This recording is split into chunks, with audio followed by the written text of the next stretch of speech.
System आपली तर आपण तुम्ही एवढं खतरनाक शोधलं नाही.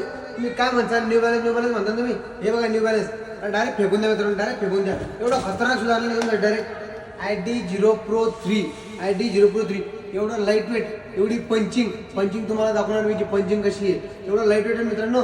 डायरेक्ट ग्रॅममध्ये मधून ग्रॅममध्ये डायरेक्ट एवढा खतरनाक शूज आहे. तुम्ही एकदा सिराज बोटला व्हिजिट करा, तुम्हाला मी सगळं पंचिंग वगैरे दाखवतो. एवढा पंचिंग करता ते तुम्ही आता पंचिंग मागा मित्रांनो.